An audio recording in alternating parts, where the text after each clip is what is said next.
ألا في الصلاة الخير والفضل واجمع لأنها بها الأبدان لله تخشع وأول فرض من شريعة ديننا وآخر ما يبقى إذا الدين يرفع ومن قام للتكبير لاقته رحمته وكان كعبد باب مولاه يقرع وكان لرب العرش فينا صلاته نديا فيا طوباه إن كان يخشع. وعلى محمد سيدنا ومولانا محمد أشرف الخلق طه رسول الله صلى الله عليه وسلم തങ്ങൾക്ക് അവിടുത്തെ 40-ാം വയസ്സിൽ നബുവത്ത് ലഭിച്ചു. അല്ലാഹു തആല വലിയ ഭാരിച്ച ഉത്തരവാദിത്വങ്ങൾ നൽകി. റസൂലുള്ളാഹി തങ്ങൾ തന്റെ ഉത്തരവാദിത്തങ്ങൾ നിർവഹിച്ചുകൊണ്ട് പ്രബോധനത്തിൽ തുടർന്നുകൊണ്ടേയിരുന്നു. അനുദിനം പ്രബോധനങ്ങളുമായി നബി തങ്ങൾ മുന്നോട്ട് ഗമിക്കുമ്പോഴെല്ലാം ശക്തമായ അക്രമങ്ങളും എതിർപ്പുകളും അവഹേളനങ്ങളും പീഡനങ്ങളും ഒക്കെയായി എല്ലാം സഹിച്ചുകൊണ്ട് വിശ്വാസികൾ ഇസ്ലാമിലേക്ക് ഇങ്ങനെ കടന്നു വരുന്നു. റസൂലുള്ളാഹി തങ്ങൾ അവിടുത്തെ പ്രബോധനത്തിൽ തുടർന്നുകൊണ്ടേയിരിക്കുന്നു. അല്ലാഹുവിന്റെ ഹബീബ് സല്ലല്ലാഹു അലൈഹി വസല്ലം തങ്ങൾക്ക് പ്രബോധനത്തിന്റെ വഴിയിൽ ഭാര്യ എന്നതിനപ്പുറം വലിയ കടലായിരുന്നു ഖദീജ റളിയല്ലാഹു അൻഹ.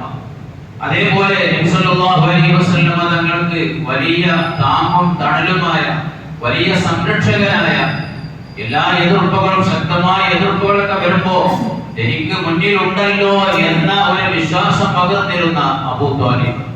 ഈ രണ്ട് വലിയ ശക്തികൾ റസൂലുള്ളാഹി സ്വല്ലല്ലാഹു അലൈഹി വസല്ലം തങ്ങൾ പ്രബോധനത്തിൽ തുടർന്നപ്പോൾ റസൂലുള്ളാഹി തങ്ങൾക്കുള്ള വലിയ സംരക്ഷണവും വലിയ സഹായവും വലിയ പ്രചോദനവും എല്ലാമായിരുന്നു. അങ്ങനെ റസൂലുള്ളാഹി തങ്ങൾക്ക് നബുവത്ത് കിട്ടി. നബുവത്തിന്റെ 10-ാം വർഷം, നബുവത്തിന്റെ 10-ാം വർഷം ഈ വലിയ രണ്ട് സഹായങ്ങളും ഈ വലിയ രണ്ട് പ്രതീക്ഷയും റസൂലുള്ളാഹി സ്വല്ലല്ലാഹു അലൈഹി വസല്ലം തങ്ങൾക്ക് അസ്തമിക്കുകയാണ്. ഖദീജ ബീവി റളിയല്ലാഹു അൻഹയുടെ വിയോഗം, അബൂ ത്വാലിബിന്റെ വേർപാട്, ഇത് റസൂലുള്ളാഹി സ്വല്ലല്ലാഹു അലൈഹി വസല്ലം തങ്ങളെ സംബന്ധിച്ചിടത്തോളം സഹിക്കാൻ കഴിയുന്നതിന്റെ അപ്പുറത്തായിരുന്നു. വലിയ പ്രയാസമാണ് അല്ലാഹുവിന്റെ റസൂൽ ഇതിൽ നേരിട്ടത്. തന്റെ പ്രബോധനത്തിന് ഭാര്യ എന്നതിനപ്പുറം വലിയ പിന്തുണ പ്രഖ്യാപിക്കുകയും സ്ത്രീകളെ കൂട്ടത്തിൽ ആദ്യമായി വിശ്വസിക്കുകയും തന്നെയുമല്ല തന്റെ മക്കളുടെ മുഴുവൻ മാതാവ് കൂടിയായ ഖദീജ റളിയല്ലാഹു അൻഹ, അവിടുന്ന് വലിയ സമ്പത്തിന്റെ ഉടമയാണ്. ആ ഖദീജ റളിയല്ലാഹു അൻഹ തന്റെ സമ്പത്ത് പ്രബോധനത്തിന് വേണ്ടി റസൂലുള്ളാഹി സ്വല്ലല്ലാഹു അലൈഹി വസല്ലം തങ്ങൾക്ക് നൽകുകയും ഇസ്ലാമിന് വേണ്ടി സമർപ്പിക്കുകയും തന്റെ ജീവിതം മുഴുവൻ റസൂലുള്ളാഹി തങ്ങൾക്കും ഇസ്ലാമിന് വേണ്ടി സമർപ്പിക്കുകയും ചെയ്ത മഹൽ വ്യക്തിത്വത്തിന്റെ ഉടമയാണ് ഖദീജ റളിയല്ലാഹു അൻഹ. അതേപോലെ അബൂ ത്വാലിബിന്റെ വർണ്ണനയും നമുക്ക് പറഞ്ഞു തീർക്കാൻ സാധ്യമാകുകയില്ല. ഈ രണ്ട് വലിയ താങ്ങും തണലുമായിരുന്നവർ വേർപെട്ടതിന്റെ, അവർ വിട പറഞ്ഞു പോയതിന്റെ ആഘാതം റസൂലുള്ളാഹി സ്വല്ലല്ലാഹു അലൈഹി വസല്ലം തങ്ങൾക്ക് സഹിക്കാൻ കഴിയാത്തതായിരുന്നു. അതുകൊണ്ട് തന്നെ ആ വർഷത്തിന്റെ പേര് വന്ന ചരിത്രത്തിൽ ആമുൽ ഹുസ്ൻ, ദുഃഖവർഷം എന്ന പേര് വരെ വന്നു. ഇങ്ങനെ വിഷമിച്ചിരിക്കുന്ന റസൂലുള്ളാഹി സ്വല്ലല്ലാഹു അലൈഹി വസല്ലം തങ്ങളെ ആശ്വസിപ്പിക്കാൻ അല്ലാഹു തആല തീരുമാനിച്ചു. ഇങ്ങനെ റസൂലുള്ളാഹി തങ്ങൾ ടെൻഷൻ അടിച്ചിരിക്കേണ്ടവരല്ല, പ്രബോധനം ആവേശത്തോടു കൂടി മുന്നോട്ട് തന്നെ കൊണ്ടുപോകണം. അല്ലാഹുവിന്റെ ദീൻ ഇവിടെ വളർന്ന് പടർന്ന് പന്തലിക്കണം. അതിനു വേണ്ടി റസൂലുള്ളാഹി തങ്ങൾക്ക് ആവേശം പകരാൻ വേണ്ടി, ഈ ടെൻഷനൊക്കെ മാറിക്കിട്ടാൻ വേണ്ടി നബി തങ്ങളെ അല്ലാഹു തആല ഒരു ടൂർ കൊണ്ടുപോകുകയാണ്. അല്ലാഹുവിന്റെ ഹബീബിനെ ഒരു യാത്ര കൊണ്ടുപോവുകയാണ്. ആ യാത്രയാണ് നമ്മളൊക്കെ സാധാരണയായി പറയുന്ന ഇസ്രാ മിഅ്റാജ്. മക്കയിലെ മസ്ജിദുൽ ഹറാമിന്റെ പരിസരത്ത് നിന്ന് ഫലസ്തീനിലെ ബൈത്തുൽ മുഖദ്ദസിലേക്കുള്ള യാത്രയാണ് ഇസ്രാ.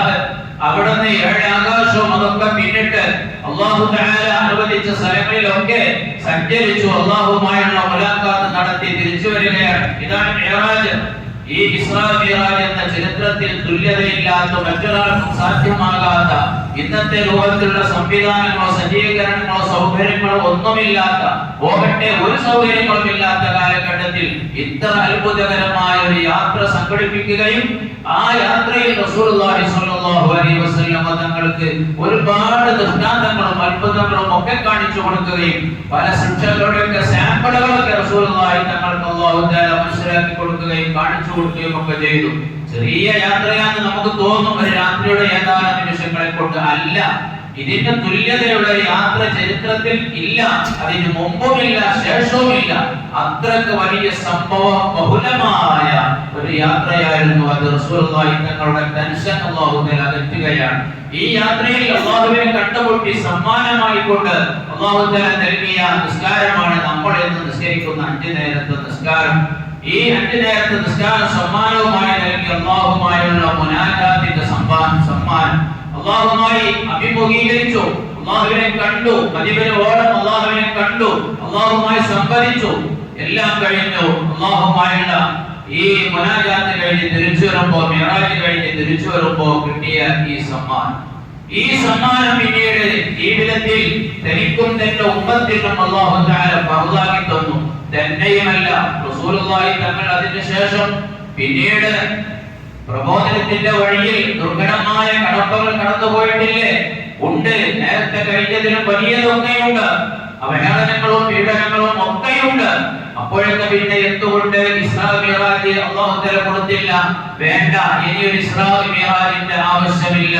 വിഷമം നേരിടുമ്പോഴൊക്കെ, പ്രയാസങ്ങൾ വരുമ്പോഴൊക്കെ, മാനസികമായ ടെൻഷൻ വരുമ്പോഴൊക്കെ ആ ടെൻഷനുകളും പ്രയാസങ്ങളും വിഷമങ്ങളും ഒക്കെ അകറ്റാനുള്ള വഴിയും കൂടിയാണ് അല്ലാഹു തആല കൊടുത്ത ഈ 5 നേരത്തെ നിസ്കാരം എന്നുള്ളത്. നമുക്ക് കാണാം ഹദീസുകളിൽ ധാരാളമായി കാന റസൂലുള്ളാഹി സ്വല്ലല്ലാഹു അലൈഹി വസല്ലം ഇദാ ഹസബഹു അംറുൻ ബാദറ ഇലസ്സലാ, എന്തെങ്കിലും ഒരു പ്രയാസം ഉണ്ടാകുമ്പോ, ഒരു ഞെരുക്കം ഉണ്ടാകുമ്പോ, ഒരു ടെൻഷൻ ഉണ്ടാകുമ്പോ വേഗം റസൂലുള്ളാഹി തങ്ങൾ ചെയ്യലെന്താ? നിസ്കാരത്തിന് നിൽക്കും. ആ നിസ്കാരത്തിലേക്ക് നിന്നാൽ മനസ്സ് ക്ലിയർ ആയി, ടെൻഷനൊക്കെ നീങ്ങിപ്പോയി, പ്രയാസങ്ങളൊക്കെ നീങ്ങിപ്പോയി.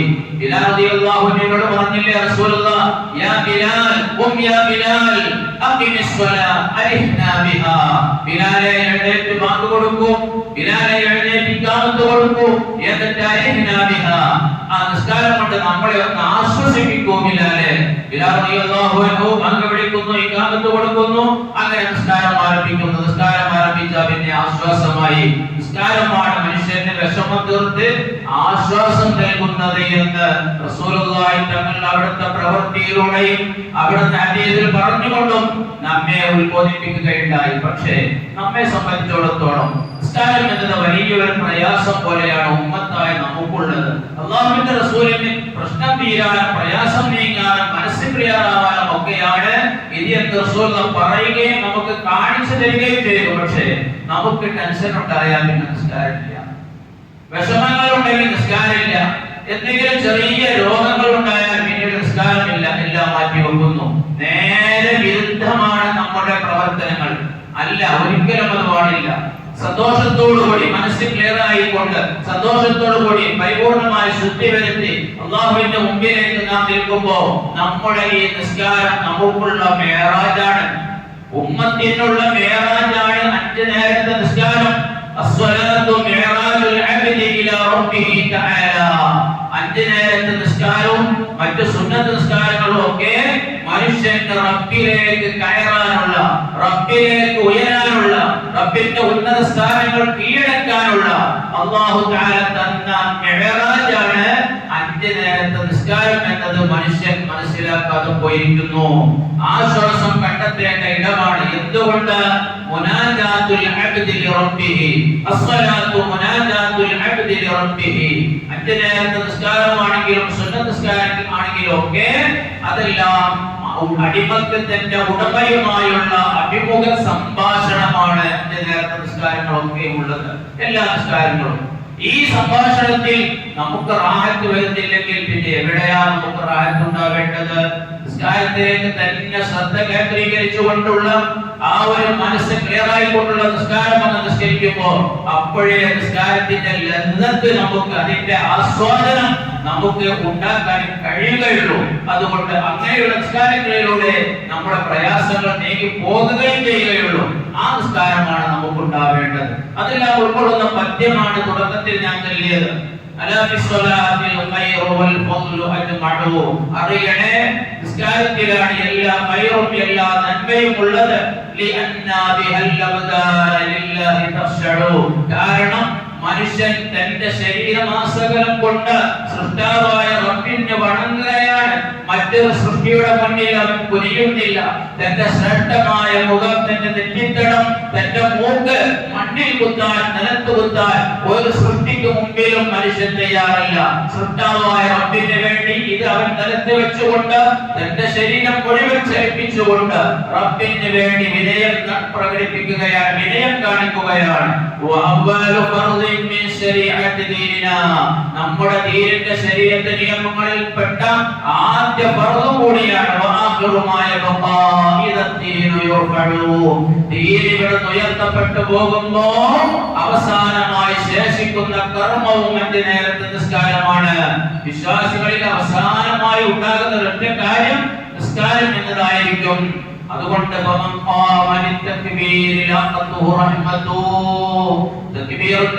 കെട്ടാൻ വേണ്ടി ഇവർക്ക് മുന്നിട്ടുകൊണ്ട് ശുദ്ധിയോടുകൂടി മനുഷ്യൻ തന്നെ നിയ്യത്ത് ചെയ്തതാ തക്ബീറത്തുൽ ഇഹ്റാം അങ്ങ് കെട്ടാൻ തുടങ്ങുന്നതോടുകൂടി അല്ലാഹുവിന്റെ കാരുണ്യം അവനെ അഭിമുഖീകരിക്കുകയാണ്.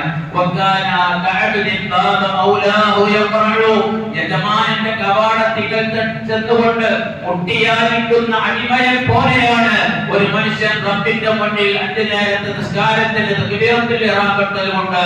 തക്ബീറത്തുൽ ഇഹ്റാം കെട്ടുക എന്നത് യജമാനന്റെ വാതിൽക്കൽ ചെന്ന് മുട്ടുന്ന, അടിമ ചെയ്യുന്ന ആ മുട്ടലാണ് നമ്മൾ 5 നേരത്തെ നിസ്കാരത്തിന് വേണ്ടി അല്ലാഹു അക്ബർ എന്ന് കെട്ടുന്നത്. ഈ മുട്ടലിന് തുല്യമാണ് ഈ കെട്ടുന്നത്. പിന്നീട് യജമാനനതാ ഈ ഒരു അടിമ വന്ന് മുട്ടുമ്പോ ആരാണ് കൈപ്പിക്കല്ലെന്ന് യജമാനൻ അന്വേഷിക്കുന്നു. എന്റെ ദാസനാണെന്ന് പറയുമ്പോൾ എന്താ ചോദിച്ചു നോക്കൂ ആവശ്യം എന്ന് യജമാനൻ പറയുകയും അല്ലെങ്കിൽ യജമാനൻ തന്നെ നേരിട്ട് വന്നുകൊണ്ട് ആവശ്യം ചോദിക്കുകയും ഇവന്റെ ആവശ്യം നിറവേറ്റി കൊടുക്കുകയും ചെയ്യുന്നു എന്നതുപോലെ അല്ലാഹു അക്ബർ എന്ന ശ്രദ്ധയോടുകൂടി ഭയഭക്തിയോടുകൂടി നാം യജമാനായ റബ്ബിന്റെ മുന്നിൽ കൈയങ്ങ് കെട്ടുന്നതോടുകൂടി റബ്ബ് നമ്മിലേക്ക് വീക്ഷിക്കുകയാണ്. നമ്മൾ ചോദിക്കുന്ന ചോദ്യങ്ങൾ റബ്ബ് അംഗീകരിക്കുകയാണ്. നമ്മുടെ ആവശ്യം, ഉന്നയിക്കുന്ന ആവശ്യങ്ങളൊക്കെ റബ്ബ് പരിഗണിക്കുകയാണ്. ആ നിലക്കായിരിക്കണം നമ്മുടെ നിസ്കാരം.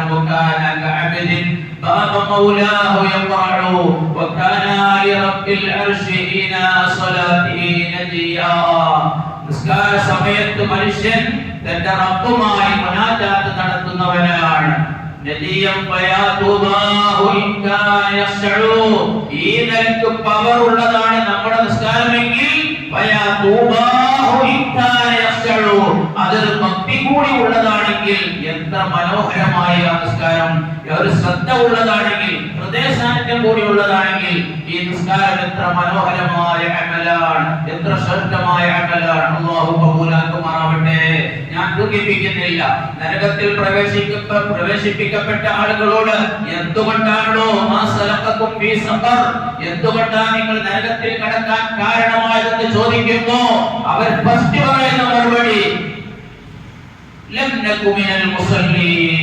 ഞങ്ങൾക്ക് നിസ്കാരം പതിവില്ലായിരുന്നു, ഞങ്ങൾ നിസ്കരിക്കാറില്ലായിരുന്നു എന്നാണ് ഒന്നാമതായി പറയുന്ന മറുപടി എന്ന് വിശുദ്ധമായ ഖുർആൻ നമ്മെ അറിയിക്കുന്നുണ്ട്.